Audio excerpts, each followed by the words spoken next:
Welcome to the Freddy Fazbear Virtual Experience. Fazbear Entertainment is excited to join the digital age, and what better way to do that than with an edge-of-your-seat virtual reality experience.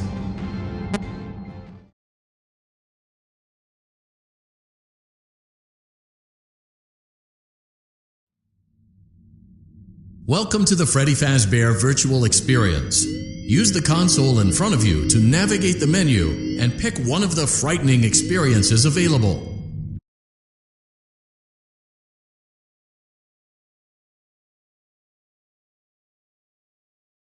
Stay a while and have a good time. And remember, despite the temporary horror you may experience, this is a completely controlled environment and you aren't in any real danger. Fazbear Entertainment not responsible for real danger. Please make a selection from the virtual menu.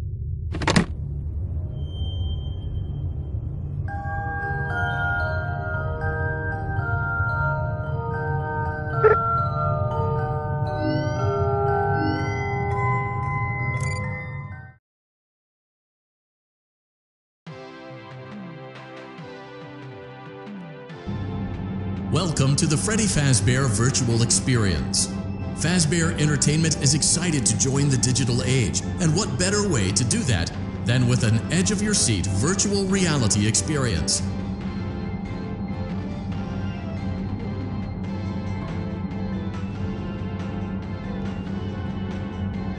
We know that Fazbear Entertainment has developed something of a bad reputation over the last few decades, and while it's true that some stories associated with our name were loosely based on actual events, the majority of them were total fabrications from the mind of a complete lunatic. Lawsuits pending. But we aren't above laughing at ourselves. Ha ha ha. That's why we have recreated many of these completely fictitious scenarios, lies that you've been fed over the last several years, into a hilarious VR game, in the hopes that we can finally move past these childish ghost stories and develop a new relationship with you, as well as your kids. Don't forget the merch, perfect for birthdays. So sit back and enjoy a few scares. We do, however, ask that you agree to a simple waiver before you play. It's mostly just legal mumbo-jumbo and isn't at all. You acknowledge that Fazbear Entertainment is not responsible for accidental digital consciousness transference, real-world manifestations of digital characters, nightmares, night terrors, night sweats.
To help you get settled in on your first night. I actually worked in that office before you. I'm finishing up my last week now, as a matter of fact, so I know it can be a bit overwhelming, but I'm here to tell you there's nothing to worry about. You'll be fine. So let's just focus on getting you through your first week, okay? Let's see. First, there's an introductory greeting from the company that I'm supposed to read. It's kind of a legal thing. Welcome to Freddy Fazbear's Pizza, a magical place for kids and grown-ups alike, where fantasy and fun come to life. Fazbear Entertainment is not responsible for damage to property or person. Upon discovering that damage or death has occurred, a missing person report will be filed within 90 days or as soon as property and premises have been thoroughly cleaned and bleached and the carpets have been replaced. Blah, blah, blah. Now, that might sound bad, I know, but there's really nothing to worry about. The animatronic characters here do get a bit quirky at night, but do I blame them? No. If I were forced to sing those same stupid songs for 20 years and I never got a bath, I'd probably be a bit irritable at night too. So remember, these characters hold a special place in the hearts of children and we need to show them a little respect, right? Okay. So just be aware, the characters do tend to wander a bit.